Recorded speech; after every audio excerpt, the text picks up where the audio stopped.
comedy as a function is just a great pain processor for me. And I've learned it's a great pain processor for others.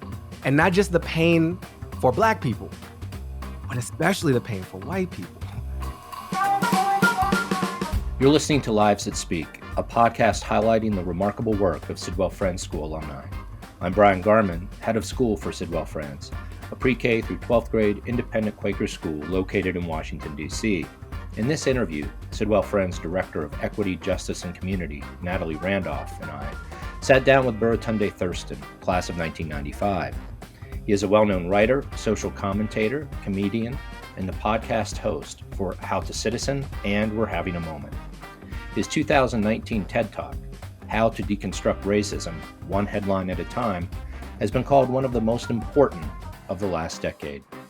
He is also the author of the 2012 bestseller, How to Be Black. In this episode, we talk about the individuals and events that shaped Baratunde and explore the important role that humor has in healing our divided society. Hello, everyone. I'm Brian Garman, head of school, and we are here with Baratunde, public intellectual, comedian, writer, producer. We're very fortunate to have him with us today. Welcome to our podcast, Baratunde. Thank you for having me, Brian. Good to be here, back at Sidwell. Oh, it's such a pleasure to have you with us. I don't know if you remember this, but I certainly remember the first time that we met. And I was fortunate to be introduced to you by a wonderful person named Ellen Pearson. Do you remember Ellen? Of course, I remember Miss Pearson. Yes, she was our ally in the big office. Yeah, she is a wonderful person and still remains in touch with Sidwell Friends. But if I'm not mistaken, Ellen is the person who gave me this book that I'm holding in my hand right now, which is entitled Better Than Crying, Poking Fun at Politics, the Press, and Pop Culture. Was that your first book? Wow, you went far for that one. I was braced to hear How to Be Black. I'm like, oh, here's somebody else handing out How to Be Black, and it's funny to hand it to a not Black person. And you went to the self-published 2003 very limited edition Better Than Crying. That was indeed my first book. And so this was a self-published book, and this what struck me about this book was actually the epigraph, which is from Dick Gregory, and I'm not sure that our students would know who Dick Gregory is right now, but I love this quote. I want to share it with anyone who's listening. A man has two ways out in life: laughing or crying. There's more hope in laughing, which you are very effective at making people laugh. You're also very effective in making people think. And the question of Dick Gregory showing up in this first book struck me as a question of influence. And maybe we could start there. Sure. You have a very interesting career. Who are your models? Who has led you to be where you are? Wow. Well, Dick Gregory's one of them. I came across him in our house. I grew up on Newton Street in Mount Pleasant, Columbia Heights, the border of 16th and Newton Street, raised by my mother, Arnita, and living with my older sister, Belinda. It was the three of us. And largely it was the two of us because my sister's 9 years older.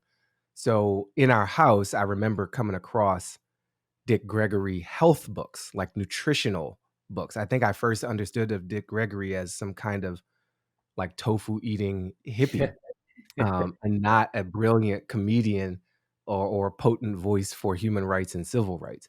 And I would learn some of those things later. But I found in his voice, I read a few of his autobiographies. I think he has more than one. His path to and through comedy to something even higher. And pictures of him in marches in the 60s, the 70s, the 80s, the 90s, and then eventually the 2000s. So he, as I started to come to comedy myself, he remained in the back of my head as someone who could be serious and be funny. Mm-hmm. And there was some early advice in my career. It's like, oh, why are you going to talk about politics? Why are you going to be on this serious stuff? Why is there everything about race? And like Dick Gregory was an activist and an artist. And he was one of the first voices I knew to bridge those. So he set a path unknowingly, I'm sure, as he did for a lot of other people who he doesn't know. And then, of course, my mother as the primary influence and the model I had in my house, who worked her butt off and also had fun and was, playful with me and with my sister, and had high expectations too. So those two people come to mind.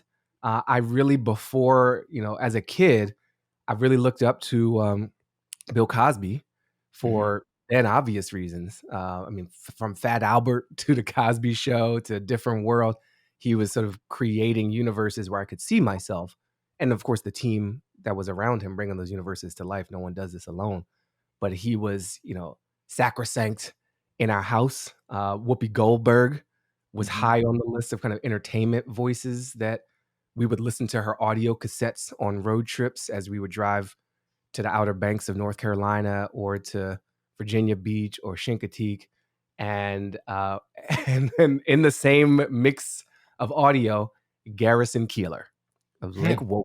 Interesting. Yeah, yeah. So I think I grew up hearing a lot of other voices. Even my house had basically one other voice for the most part, which is my mom. But those are some of the folks who I think I was influenced by very passively, but I can see the effect if I'm looking back honestly. Yeah, you could see the effect of wanting to live in a place where everybody was above average. Some Yes, good great. absolutely. Absolutely. Wait, Oh, my mom thought that was the funniest line and just the most adorable thing. Yeah, that I mean, Garrison Keillor kinda partially raised me because he occupied my head when, we were on these long, long trips on 9 to share 5. share a little bit share a little bit more about your mother, if you would. You've spoken about her influence on on your career, on your thinking. Uh, what was it that she opened to you that was has had such a lasting effect on your thinking and on your talent? Um, my mother opened the door to, self-love in a way that was really useful. She was born in 1940, she died in 2005, so it's when I kinda establish her life Mhm. timeline, and a lot happened over those 65 years, in terms of identity and pride and self-esteem and health, and everything changed, and so she was born into a world of loathing for her as a Black person, for her as a woman, or at least non-consideration at best, right? That's probably the most charitable, um, lens on how America would treat someone like my mother. Just didn't consider her. And then through the 50s, the 60s, Black Power, the Pan African stuff, the health craze, the anti nuke stuff. So my mom was like in all that.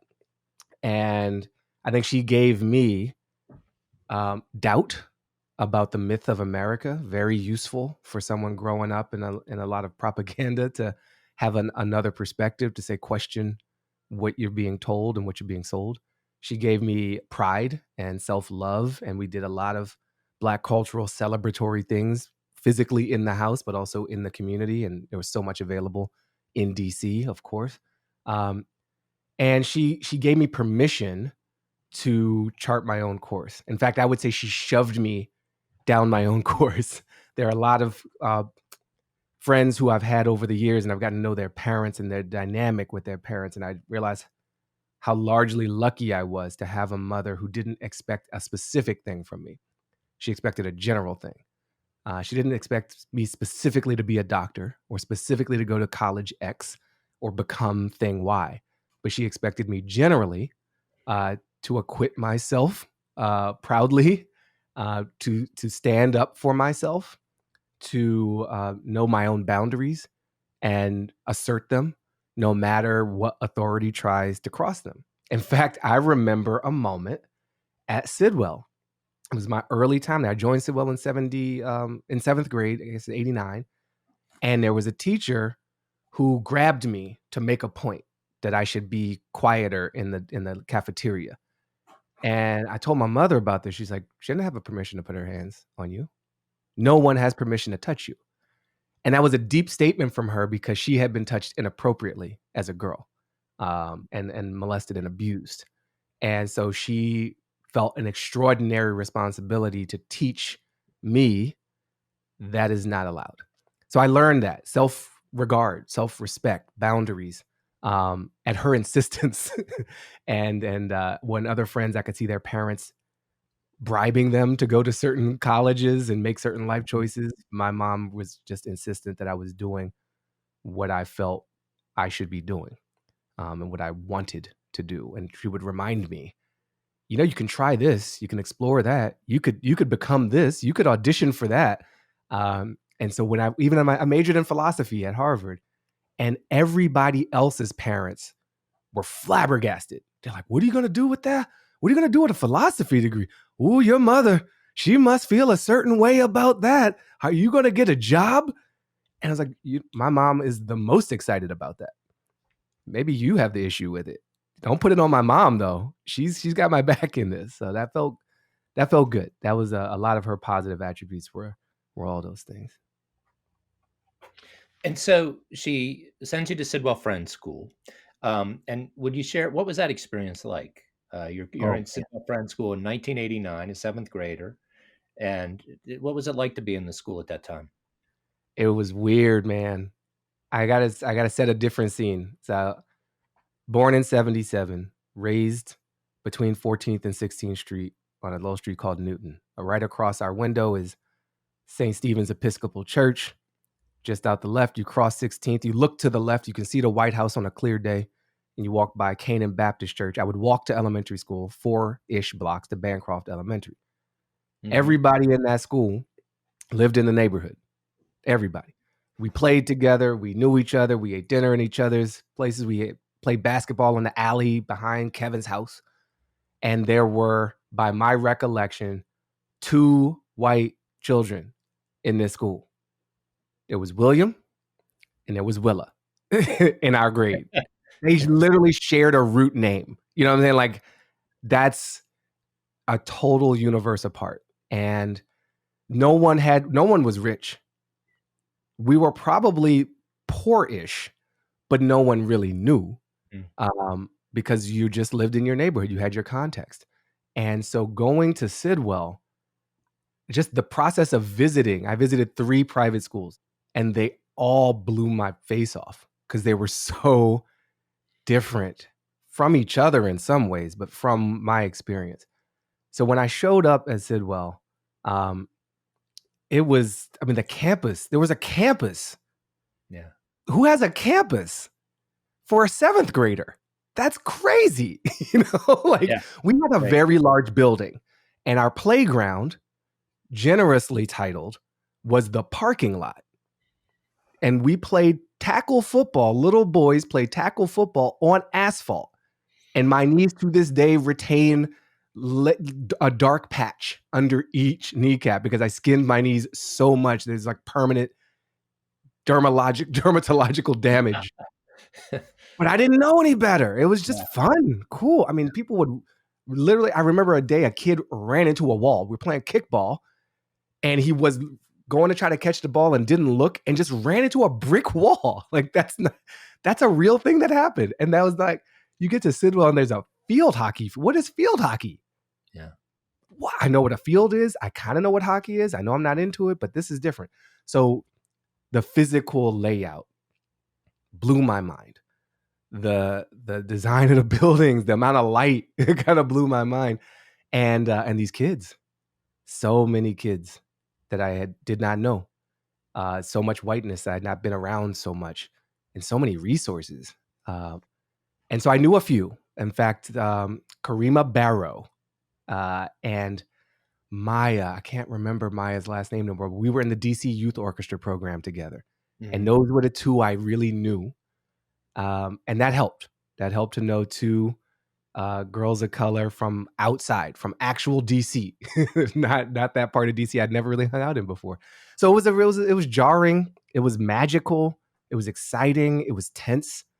I had some cultural confusion and run-ins. I still remember nearly getting into a fight with these kids because they made fun of the way I spoke, Mm. because I said, I want to ask you a question. And Mhm. they just mocked me relentlessly. Like, "Oh, you're gonna take out your hatchet? You're gonna chop us into little pieces to get information? You're gonna axe us?" and like no one had ever made fun of the way I spoke Mhm. before. And that felt, shameful and embarrassing and infuriating. Um, and yeah, it was, what else I remember? Bob Williams. Mhm. Bob Williams, the principal of the middle school at the Right. time, this like glorious black dude with the baritonest, bassiest voice, just like an anchor in a sea of change. And I think my mom felt okay sending me to Sidwell because she felt okay about Bob Williams, Mhm. that he would have my back and kind of watch over me in this Mhm. newness. So Mhm. that was he was a bridge Mhm. to home in some ways. And yeah, and eventually, I say with that first year was like a little wobbly, but then I had fun. I Marcus Shaw was assigned to me as my welcome buddy. Another member of the class of 95, black dude, lifer, been at Sidwell his whole life. And he started showing me the ropes and point things out. And I met Micaiah, Ramal, and Jamal. We had a little crew, and I'm not naming everybody, but these are a handful of the names I remember. I remember being it was Team North I was on Team East, then it became I was Team 3, then it became East because numbers were bad and you couldn't rank people, so, like, directions are all equal, whatever. Um, but I remember, like, being among the smartest kids in math class with Stacy, another little black boy, and that just felt kinda cool. Mhm. And I remember Marcus saying to me one day, we're walking down the hallway of Team North South, Team 1, 2, and we saw a sign for, like, an audition for, the Black History Month show, and he's Mhm. like, "No, we should check this out." I was like, "Okay, let's see what this is all about." I'm following my designated big brother here, and we walk out the back door to school, up those along the track, up the stairs, Yeah. take a left, and it's Ricky Payton's room, and I did a little singing ditty thing in audition, and there was a positive response, and I found myself in theater. And that I mean, just the world of those shows and Ricky Payton and so yeah, Sidwell. That's how I remember entering. Mhm. Awkwardly, with acne and chubbiness, with a lot of ignorance and a lot of hope, and with some helpful guidance and some guardrails around me, some guardian angels around me, to help me through it. Baratunde, you are bringing back memories. Um, those names. I was also on Team East um, when I was in middle school, and you all were a bit older. And I remember looking up to you all as Black students and trying to find my way as well. So that is definitely brings me back. And I want to ask one thing about your Sidwell experience to see if you felt this too. Can you talk a little bit about going to Sidwell while living where you lived, and once you got kind of acclimated to the Sidwell culture, how that was, how you merged that, or if you merged that with the culture that you had at home with your friends on Newton Street? Thank you for that question. Um, Sidwell didn't leave a lot of room in my schedule Mhm. for merging with anything other than Sidwell. And I had the word that comes to mind, Natalie and Brian, is family. I think I developed a bit of family through Sidwell, and especially through Black Sidwell. I Mhm, mentioned Marcus lovingly, and I'm still in touch with him. And I should probably tell this to his face, or at least send him this audio. He really helped orient me. Ricky mhm, Payton, created this space where we could celebrate our culture and each other and still be at Sidwell. Um, and the way I physically got to school is is literal, but it's also a powerful metaphor for I think the distance traveled. My mother worked for the federal government, and she had to go to work early, like any reasonable adult.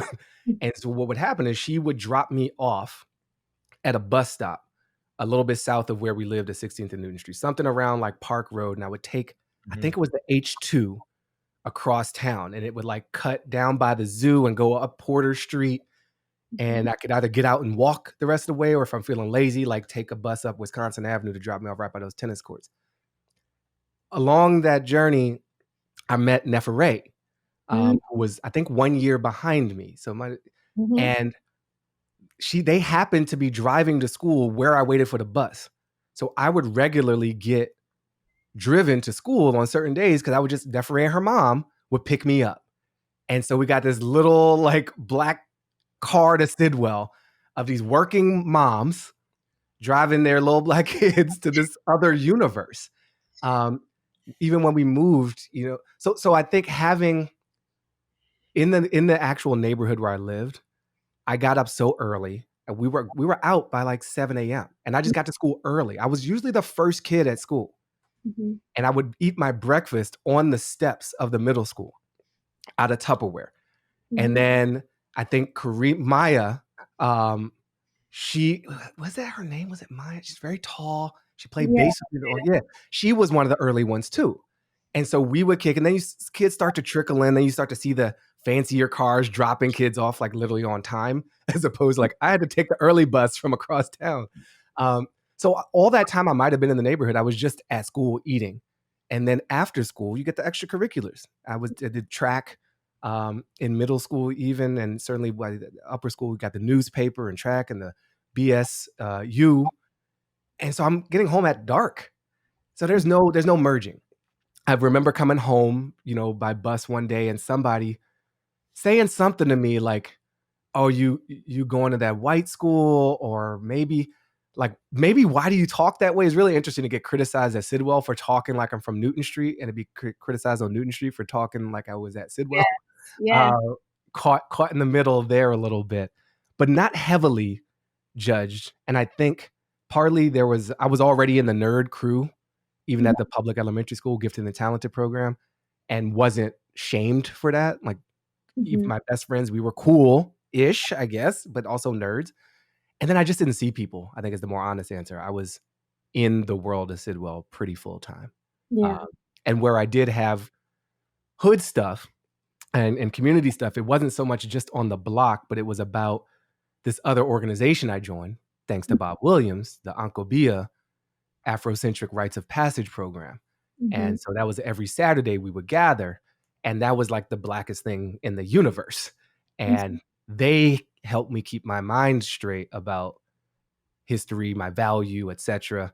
And I think Sidwell, in concert with Ankobia, created potentially devastating cognitive dissonance, but ultimately showed me multiple ways of looking at the world, and I had to reconcile it for myself. But that helped me feel grounded and real, and not totally lost in the world that I had just joined, because Yeah. it was still some of the references were so foreign to me. I think if I didn't have Ankobia, and if I didn't have my specific mother, who at Mhm. least made sure our house was grounded, um, I would have turned out differently. I don't know if I'd say worse, but I'd be very different, I think, without that tether or that grounding. Mm. From there, you head off to Harvard, and you are this philosophy major. And from the philosophy major, you jump to what I would say Dick Gregory was. You become a public intellectual. And how does that arc happen? Well, a lot of roads lead back to Sidwell. And I'd be remiss if I didn't briefly acknowledge some of the pain and trauma of my time there, Right. which forged me in a certain way to make these other leaps. Sidwell was a bit tritely the best of times and the worst of times. And Mm-hmm. I found so much of myself there. I found my capacity to lead, to be indignant, to articulate ideas on stage and on page.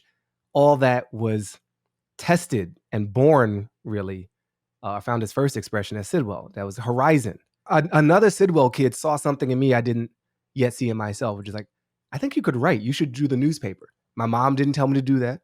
My sister, who was becoming a journalist herself, 9 years older, she didn't tell me to do that. It Mhm. was this kid at Sidwell. And it wasn't like a black thing. It was just a Sidwell kid. It was Mhm. like, you should do the newspaper. And that changed my whole life. Like the whole trajectory of my story is altered by this one kid. And I remember where I was when he said it, which is there was a big tree out front of the upper school we used to all hang out at. And it was under that tree. It was like the tree of knowledge. And it was like, all right. And then I lived the Horizon life. and going to printers and being out till 4 a.m. My mom thinking I'm doing all kinds of wild. No, we're just putting a newspaper together. Oh, okay. And I was with Paul, who she trusted. So, okay, I know you're not getting into any nonsense, because a Black mother's fear for where her son is at 3 a.m. in DC in the 90s. Are you kidding me? Yeah. That's dangerous. I don't even know how afraid she must have been all the time. It's honestly just kind of hitting me right now talking to you. So to get to philosophy, I got to go through the gauntlet of Sidwell, of the Blackness at Sidwell, of discipline and expulsion and friends not being there anymore, and protests and Rodney King, and going down to the Department of Justice with the BSU with a busload of kids chanting no justice, no peace, and doing walkouts and staging coups inside of meetings for worship. all that. And Brian, I think you know this story, but in case you don't, there was, basically a close friend of ours got expelled our senior year. We were livid over it. And there was some process that we felt was not just in terms of transparency and consistency and the honor code and blah, blah, blah. And so I decided, with my thin historical understanding of the 60s, oh, okay, we're gonna pick, I want some wanted posters. And I I worked at the Washington Post at night while I was at Sidwell, because of Ali Mohammadi, because of Daniel Goldman, as in Daniel S. Goldman, assistant U.S. attorney, who was the lead investigator on the House Impeachment Committee. That Dan Goldman, we did Horizon together. And Dan had this job in the copy aid station of the Washington Post. And then Ali had the job. And then I had the job. It was kind of this Sidwell job that got passed around. And we were high schoolers. And everybody else who worked in that little mailroom was a college journalism major at various universities in the area. So it was a really privileged spot to be in. But I took advantage of that privilege because the Washington Post had these huge printing machines, these copy machines, where you could print out a big piece of paper the size of a broadsheet newspaper, fully expanded. And I used my computer skills, thank you, Ross Lynette, and I made wanted posters for the dean, Bo Williams, and the principal, Bernie Null. And because I was angry. And I charged them with violating the honor code. I charged them with mail fraud, because that's how we got Capone. I charged them and I got to school because I'm the kid that gets to school early, right? I'm the first person on campus. So I got the run of the place for like 40 minutes. No one's there. And I plaster the campus with these giant wanted posters. And I put them, and it was on the day we had meeting for worship, and I knew that would stir the pot. So I put it inside the old gym where we used to gather for that. I put it inside the entranceway. I put it in the teacher's lounge, and I almost got busted because my teacher saw me coming out of the lounge. And look, I had such goodwill with the teachers because I wasn't really a disciplined student, and I did good, and I probably made the school look good. So they let me slide, but like, whoo, that was close. And that day, campus was lit. Oh man, it was exciting. So all that is groundwork. And once I realized I'm going to Harvard, I remember talking to Erica Berry, my Spanish then English teacher, quite a transition that she made. And she said, you should take a philosophy class when you get there. I was like, yeah, cool. All right. I guess one of 4 classes I have to choose. All right, what are the other 3 going to be? I knew I was going to do math because I was really into the math thing. And I did some other stuff. So Erica Berry helped set me on a specific philosophical course, because I never had the idea to take philosophy until she put it in my head. And I made sure to take a philosophy class. And all that activism, man, I mean, that's like me channeling my mom. That's me fighting for what I believe in. That's me knowing my own bound. All that stuff we just talked about, like Sidwell let me practice all that stuff. Sometimes very painfully, sometimes very joyfully. And that led me to feel, and the final piece of the puzzle is like, I didn't realize how good a school Sidwell was until I wasn't there. And I had this story in my head as a high schooler. High school sucks. Okay, everybody believes that. Sidwell's got all these problems. Oh, it's a drag, and we're always fighting for our rights and blah, blah, blah, the white people. All that's true. And the world is that times a billion. Yeah. And I got to Harvard University, and I went into my calculus class there, a semi-advanced calculus class. And I get the textbook, And it's the same textbook I used at Sidwell. The head of the math department at Harvard wrote the textbook that I used at Sidwell. Mm-hmm. And I was like, what? And I get into my expository writing class at Harvard University. And I don't think I'm a good writer. My English teachers at Sidwell thought I could use some work. And I write this essay, and they're like, you should get this published. And I publish my essay in a campus magazine. And I win an award judged by Malcolm Gladwell for that essay my freshman year. Mm-hmm. Because Sidwell set such a high standard that it made writing at Harvard easy and math at Harvard easy. So that just, like, thank you, Sidwell. I still got beef, but like, yo, you really set me up. Yeah. And I had confidence and some freedom. I saw other students get to Harvard and get whopped in the face and run into a brick wall because they didn't know what was coming. And Sidwell prepared me for that. So yeah, and I do my thing there. I did the newspaper at Harvard. Thank you, Horizon. Stepped it up to the Crimson.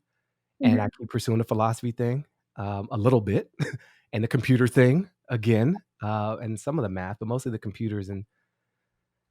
And the comedy comes out and sets the stage for the rest of my life. And I won't tell it in real time. I feel like I'm moving a little slow chronologically, but the leap is my freshman year.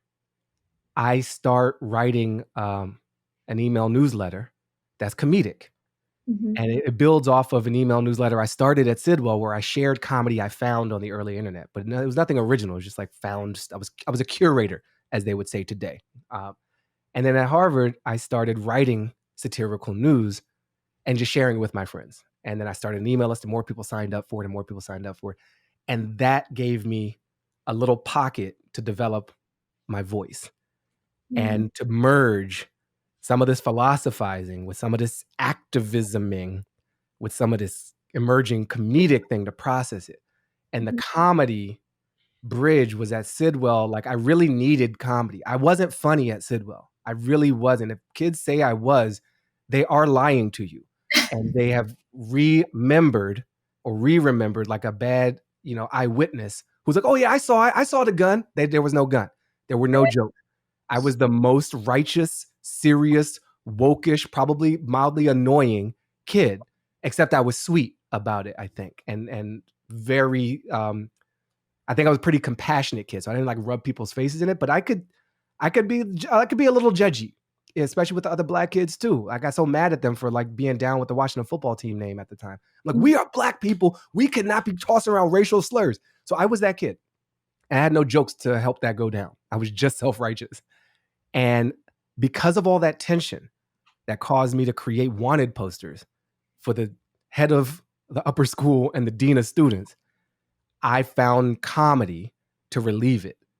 Not making it, just immersing in it. And I would watch Whoopi and listen to Eddie and Lake Wobegon, and I'd read all this internet humor and share it, and I'd write. I remember I was so furious after a meeting with Bernie No over something I can't even remember. And I went down to the track and I ran as hard as I could. And I took my little reporter's notebook that I got from Horizon, and I just started writing, just writing. And so I found an outlet for it. And at Harvard, I found my own voice through the humor, which wasn't yet developed at Sidwell. And that set me, the winds were at my back at that point. Everything else is just a continuation of that.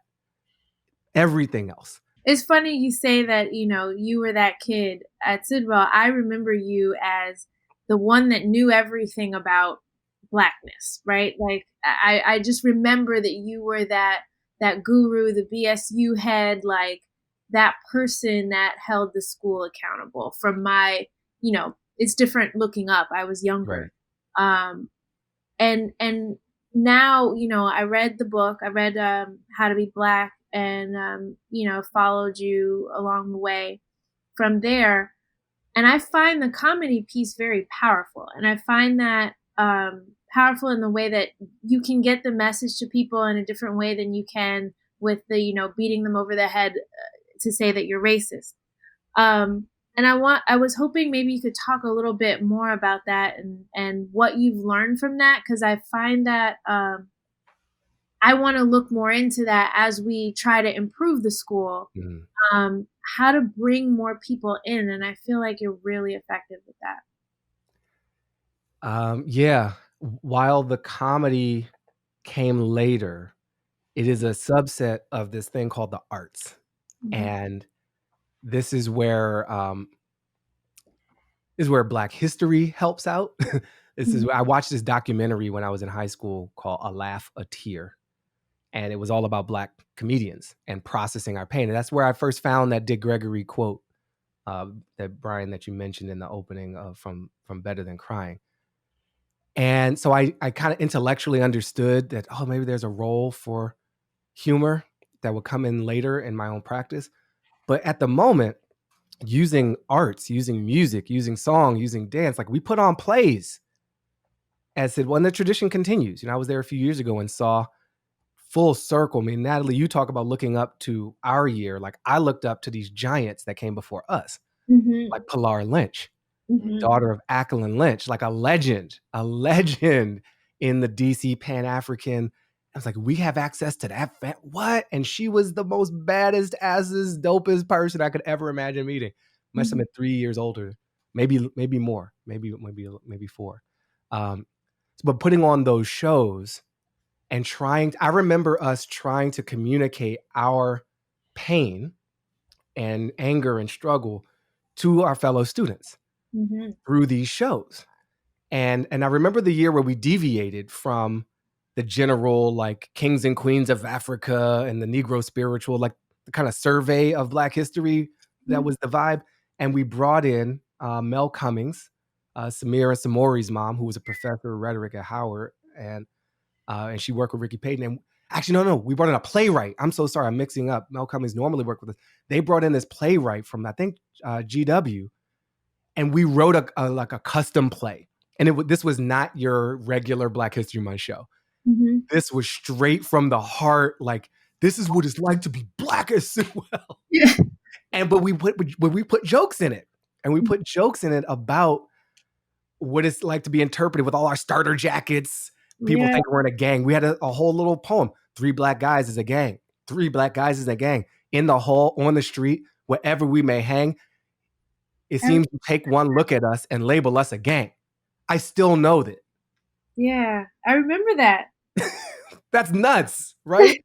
So that's art, like the power of art to stick and make it rhyme. And we did like a step show. Like we kind of wove all these things in.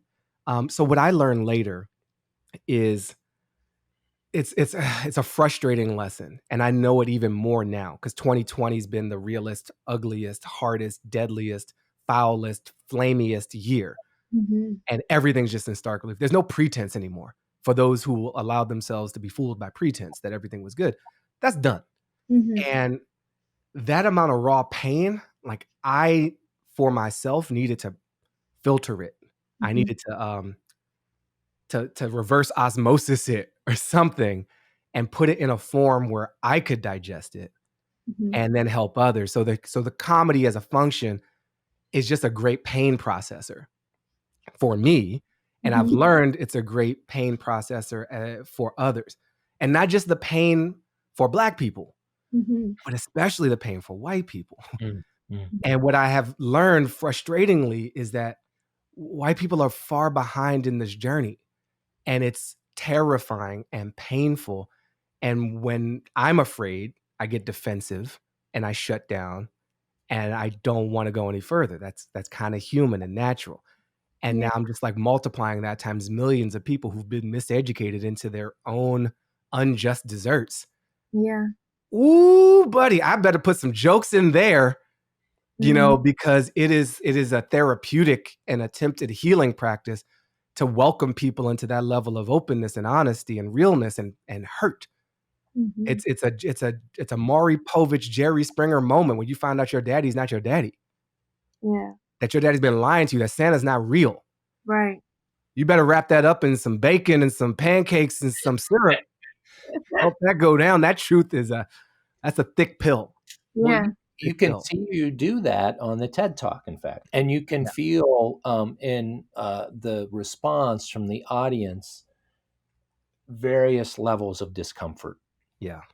right? You move them into this very important conversation about changing the action through your use of comedy.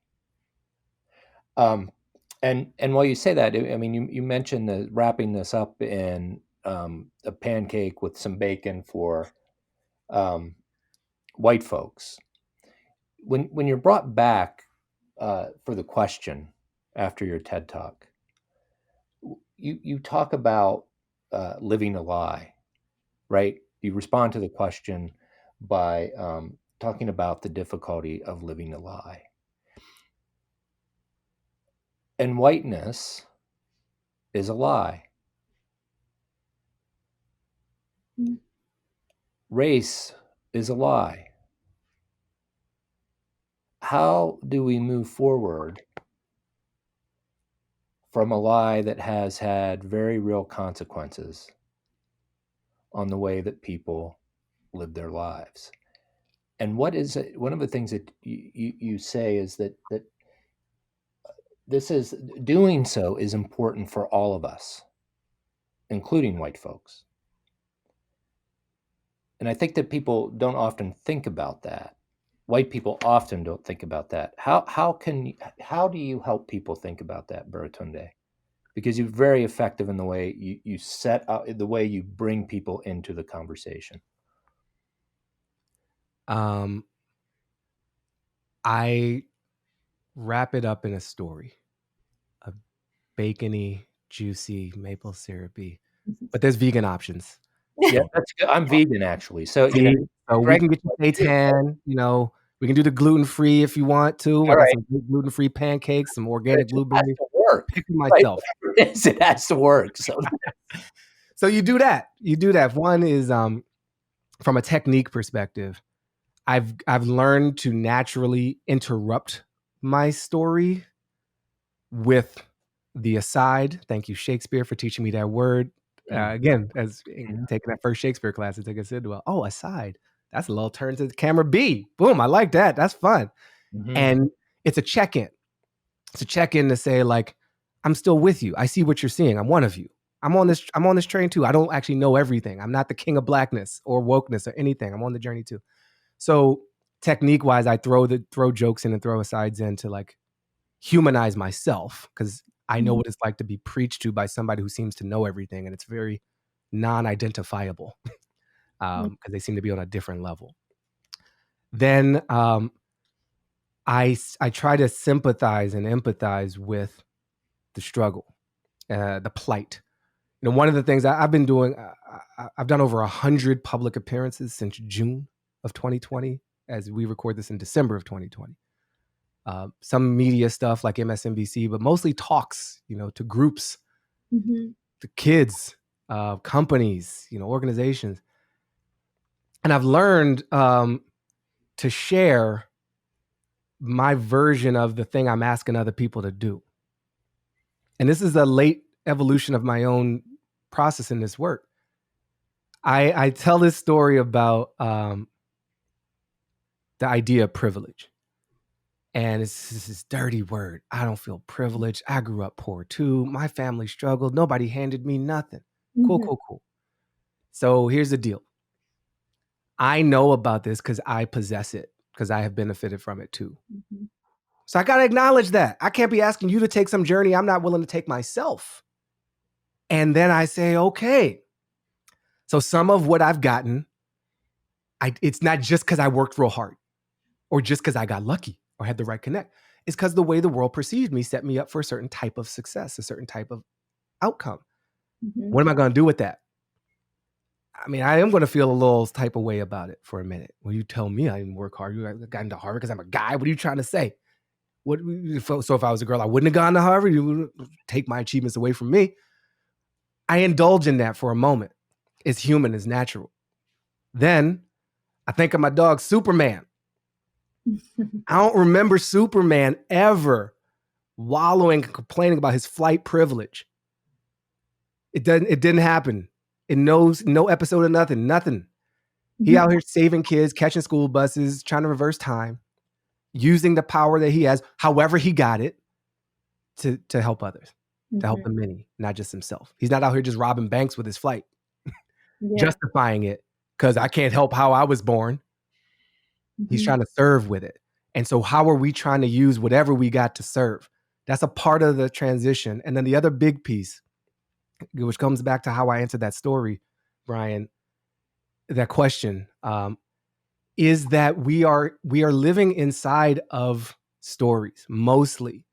And the philosopher in me has come to the conclusion, probably belatedly, and many other people have realized this too, that the idea of the real world is slippery. Most of us don't interact with the real world per se. We don't have direct experience with all the things we know to be true. We're in a faith-based existence. I've never been to most places in the world, yet I agree that they exist. How do I know they exist? Because someone told me. How do I know this is how I'm supposed to operate in the world? Because someone told me, actively through words and instructions, or implicitly through their own behaviors and through incentives and punishments. We learn what the world is by the story of that world as told to us. And then we get invested in that story and we repeat it to the next generation. Well, there's a great freedom in that. Stories can be changed. We can edit it. It's a Google Doc. Shift it up. So we've been living in this tiny, tiny story, which we can acknowledge has privileged a few at the expense of the many for at least a couple hundred years, depending on what groups we're talking about, maybe a couple thousand. And we can first acknowledge it. Okay, historical facts. Boom, let's establish that shared reality. Then we can honor what it's gotten us. Whether we're talking about personal development and traumas we've been through, on people we used to be, we don't have to totally shun our own individual past. We can say like, oh, I used to be this way. I was grown up this way. Whether your parent was abusive, okay, but I learned something from that. It helped me become who I am. It is a part of my story. Now it's time to write some new stuff. Now it's time to grow beyond it. So collectively, we can look back at our past and not be held hostage by the shame associated with it, such that we never even look at it because we're so ashamed. Okay, these things happen. And look what we were able to do. I mean, it's not all terrible. We've made some progress. We've achieved some great things. But what I like to think about is all the greatness that our species has achieved, that our nation has achieved, was with most of the talent not even in the game. Oh, okay. So all, I take the white supremacist argument, right? Well, the white man went to the moon, and the white man barely. You might have been to Mars by now. Is their glass half empty or is it half full? I'm gonna look at these achievements as half empty because you left your most talented player. You locked them up. You made them stay at home and raise your kids. You threw them all at the wars you didn't want to fight for yourself. You made them believe they were less than, such that they didn't even push as hard themselves. Imagine if you unlock that. And because it's not finite, because the world as real is just what we imagine it to be and agree it to be, we can consensually, collectively, delusionally agree in things like money and Apple computers. Those aren't real. Yeah, folks is riding in yachts based on that non-realness. So we can generate so much more if we free ourselves. And that's the invitation to white people, broadly speaking, white men, more narrowly speaking, white cisgender, and you can slice and dice this 1,000 ways, but I think you get the spirit of it, is that this change doesn't have to be a threat. And what a lot of people fear and seize up on, what this outgoing president has exploited masterfully and heinously, is that this change is going to lead to your destruction. That the only story possible for you is one where you are on top of someone else. And the moment they get free, they're going to do to you what you did to them, or what your ancestors did to them. So you can't trust it. So Obama's out here handing out special stuff to black folk. Never happened, but it's easy to believe if that's the way you've been brought up to believe the world should work.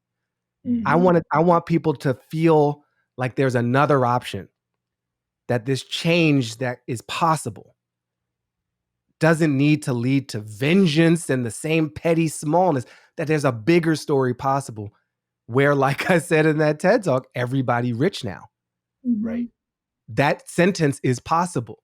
You live in a tiny world where a male executive exploits a female employee for sexual gain and power dynamics, or you live in a bigger world where he mentors her and they both make more money and achieve their creative passions. Like, it's not easy. Yeah. I know that, but I don't think that that type of invitation, we need more of that. Because doing it for me, doing it for the downtrodden, doing it for the oppressed people, that only goes so far. Charity and altruism are only certain levels of incentive. I need people to realize they're going to get something out of it too. Right. Don't do it for me, do it for you. Yeah. And there's an elegance to which you describe it, the way you break it down in a TED Talk, and an accessibility, I think, that is very powerful. What you said is important, as we think about allyship and, and doing this work so far, you always get the question, well, what can we do, right? From white folks, what can I do? How do I serve as an ally or an accomplice? And I think about, the article that Dax wrote, and Dax is working with us now, helping us through some things, and looking at it as not what can we do for these brown people, but what would help me too.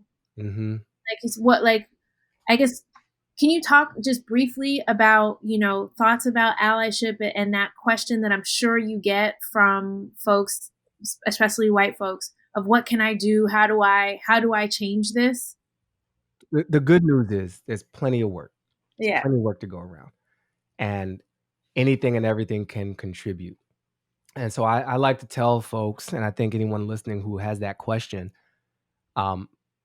extend your timeline and humble your expectations. Yeah. What we are up against, with all the hope and inspiration I can muster about the power to change the story, and yeah. Also hundreds of years invested in that story.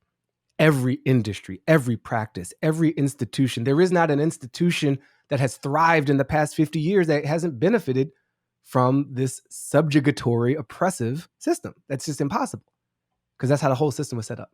Right. So to undo that will take time, a lot of it. And so we're not going to wrap this up by like the next fiscal quarter so we can get back to brunch. We have to do these things at the same time.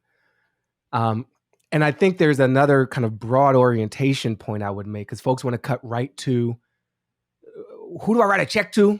Do I give all my money to Brian Stevenson Equal Justice Initiative or the NAACP or Stacey Abrams? Like, who can I outsource my allyship to in a transactional way? Is there one book I need to read? And yes, it's How to Be Black, but also like, is there another book I need to read? What are all the books? And so I think there is a tendency, a bias toward the tangible and the external. Yeah. And the finding fault out there. And I'm going to rally against so-and-so over there. Yeah. We all have something internal to ourselves. And that exploration, I want people to explore themselves. I want people to look at their family history, look at their financial transactions, look at their associations, and think about, what were you taught? Who taught it to you? How do you react? And just be honest with yourself. Don't tell me, don't perform it for a person of color. I'm not asking you to flagellate yourself publicly like some puritanical person. Just for you, with you, just you. Dig into that historical truth for you. And I want people to think about their power. I have this podcast, How to Citizen, with Baratunde, and we have this premise of like what it means to citizen as a verb, as opposed to some legal status which can be weaponized against people. It's to show up, number one. Number two is to participate. It's to show up and participate, basically. It's to build relationships with other people. It's to understand your power, and it's to do all this for the benefit of the many. And understanding your power is a critical step for the person who wants to be a good ally. Right. That's we great. have power where we live. So I inventory your power. Where do you make decisions? Where do people listen to you? Are there places where people listen to you more than another person? That's an opportunity. And find those avenues where you are. You don't have to go to across state lines to do any of that. And feel into all these choices we're making. I'm working on it with money, right? Where do I bank? Mm-hmm. I'm giving somebody the power of compound interest with these assets. Do they have my interest at heart? Can I make a different choice? And so I'm starting to research that. What does that look like? What does that mean? So, and the other thing that I'm thinking about is like, I know people pay attention to me. Yeah. So who am I citing, elevating, sharing? You know, when I put my newsletter together, like, who are the authors of the pieces? What sorts of publications am I generously offering traffic to? Mm-hmm. That's how I have power. And it's not to be ashamed of. We shouldn't feel bad about it. We should only feel bad if we're misusing it or not using it to the best of our ability to contribute. Then you feel a little bad about it. And then you work on it. Get over the bad feelings and move. Just keep moving. And the last piece, these are all kind of more higher concept things, but I want people who want to be good allies and good co-conspirators to be to expect to mess up Mm-hmm. and not be deterred by that. Mm-hmm. That feeling of awkwardness or embarrassment or shame when you say the wrong thing or show up in the wrong way or didn't get the exact citation of great, you have erred. To err is human. I Right. learned that on the walls of what was her name? The Caribbean black lady who taught Dorothy, Dolores, Miss Henry. Miss Henry had that on the wall. To err is human. Yeah. That's all of us, and nobody's perfect. And ultimately, if you enter this trying to please some woke activist you're looking up to, Mm-hmm. that's the wrong way to go about it. And you set yourself up for disappointment and failure, and you're looking for validation from beyond yourself. Mm-hmm. And that's limited. That's not a race thing. That's just a human thing. You got to find your reasons for doing it. You got to find your satisfaction when you do it right. You got to find your forgiveness when you do it wrong for yourself. And the humility to say, okay, I messed up. I don't get to tap out, because so many of us don't get to walk away. So don't you walk away. Mm-hmm. You deal with it. You sit with it. Have the feeling. Acknowledge it. It's okay. Right. Nobody expecting you. Actually, some people are expecting you to be perfect. Those people are wrong. Mm-hmm. And know that in your heart of hearts, as painful as it is. And I have colleagues who are very harsh. You know, I'm a little less harsh on this. Mm-hmm. You're gonna And mess up. I know I mess up. So let's allow for that and keep moving. just on that, right? Like I totally resonate. What you said about that this is going to take time resonates with me. And that's kind of what I say, and then I get in response sometimes, for our people of color, our students of color, we're tired of waiting. Yeah. And finding that balance between understanding that systemic change takes time, and what are we going to do right now? What about those people right now, those other people of color like us and others that are hurting now? I guess I'm asking as advice and wanting your opinion on how you deal with that strange balance, that tension. Yeah.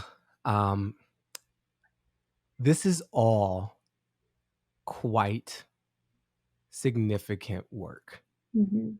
It is political work. It is emotional work. It is spiritual work. If we really try to pull back layers. Mm-hmm. And for the people more directly in the struggle, I think we have to, as we have historically, find our joy, Mm-hmm. pick our battles. Mm-hmm. Because while we, in some ways, can't afford to wait, we also can't afford to be relentless. Wow. It's without the right guards up, without shields, like Mm-hmm. we're hyper exposing ourselves. I remember describing because of this year, because this has been my most intense public year in the stay-at-home world. I've been more public than ever, because Derek Chauvin decided to slowly murder George Floyd. Mm-hmm. And I handle hazardous material every day. That's Mm-hmm. kind of the work I've chosen. To see it that way helps me understand the nature of the work. I got to take a break, man. Mm-hmm. Can't just be like grabbing nuclear material with your bare hands every day and not resting and getting isotopes. I don't know. There it is. There's some science in there that explains why what I tried to say eventually could make sense. And I want us to remember that there is more to us than struggle. Mm-hmm. We all have work to do. Mm-hmm. The white folks got to play a version of catch up to Mm-hmm. acknowledging this truth and dropping the fear of losing everything versus what all they could gain. Mm-hmm. And the black folks, to keep it simple and binary, but for the purposes of illustration, need to not just define ourselves as the oppressed, the downtrodden, the strugglers. Right. That's exhausting. Mm-hmm. And so we got to celebrate our wins. We've got to glory in our resilience. We're here. Stop and start a party right now. At any moment, any black person has the right to break out into joyful celebration of life for possessing life. Yeah. We don't need an excuse to block party. Every day is a freaking block party because we're here. And if you're in a space like a Sidwell type space, all the more. Mm-hmm. And you take everything that institution has to offer, all of it, and don't burn up all your time feeling bad about the way the thing is set up. You grab what you came to get. You party like a rock star and you nudge and you change and you do the wokeness thing, but you don't have to it's not your responsibility to be a full-time agent of change for all these institutions. Yeah. We already made the blues and hip hop. Our work could technically be done. Everything that needs to be said has already been said in every medium ever invented or to be invented. This is true. Right. Some of us feel called to repeat it. Mm-hmm. We don't have to do that all the time, and not everybody has to do it. Mm-hmm. And so cut yourself some slack too. I want everybody to be forgiving with themselves. Yeah. Including us, especially us, because it can be toxic and exhausting. And remember how great you are. I'm struck by the energy that you bring to every encounter. Yeah. And you talk about working with hazardous material. What is your spiritual foundation? How do you renew yourself and nurture yourself to do this very important work, very serious work that is aimed at reversing systemic oppression and still find a sense of joy? That's it. That's simple. Oh man, I thought it was gonna be a hard one, Brian. Jeez, thanks for that layup of a question. My mother described herself thusly: I am a child of the universe. And I think that is my spiritual foundation as well. I don't always, but aspire to and often feel a sense of marvel at existence. It's crazy that we get to live. Mm-hmm. Like we get to experience things. We get to struggle. We have emotions, and we are not just passengers in the experience. We get to drive it. We are not consumers of life. We're creators. We're co-creators of the universe. And this energy that's in us has flowed through countless others and continues to right now and will after we no longer have a conscious awareness of our existence. That's inspiring to me. I think creation is inspiring to me. I've had enough experiences in 43 years to have created some things, to have seeded ideas or put a piece of something together, whether it's a Lego thing as a kid or a story as an adult, and see that it has a ripple effect in the world. Oh man, I matter. I exist. I have proof of my existence. We're talking. Yeah. You prove that I'm here. So that relationship that we have right now is a powerful piece of evidence for my own existence and my own value. So I don't consciously walk around articulating in this way, but in answer to your question, I consider myself part of something great. And I have felt at times my own ability to contribute to that greatness, to that thing that's not just me. And that keeps me in the universe. I'm not an observer. I'm not just strapped to a table with people experimenting on me like some weird aliens on a ship somewhere. I'm helping pilot the ship in some small way for some short period of what we call time. And that's kind of cool. That's a bit trippy. I dig it. Yeah. And to renew, I lean into the appreciation. I'm also just so damn lucky. Like I have enough awareness of the relative comfort of all human beings who have ever existed to know that I'm in the top 1% of people that ever lived. Ever lived. I have Wi-Fi, man. Like it's amazing. Like it's the dopest, and my Wi-Fi is really off the chain. It's the best Wi-Fi. And I eat comfortably whenever I want. And I have love in my life. And I get to generally speak my mind, even in this vast system of oppression and white supremacy. Cool. That's all true. But I'm still pretty free. So I think I try to remember in some of those times when I really need to consciously try to remember, I'm pretty lucky. Yeah. And even bad feelings are a privilege because you get to feel. Baratunde philosopher.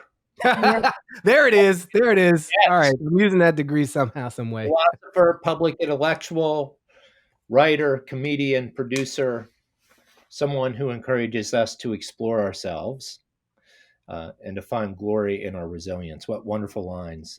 Thank you for spending time with us this afternoon. It was all that we had hoped for, all that we knew it would be, and we're very grateful for your time and your insight and for all that you do to push us to change the way not only that we think about action, but about how we act. So thank you, Baratunde, as always. Thank you, Brian. Thank you, Natalie. Extra bonus for being able to share this time with you, my Sidwell era colleague. And if I can be corny on the exit, thank you, my Sidwell friends. Still got it. I love that. I love it.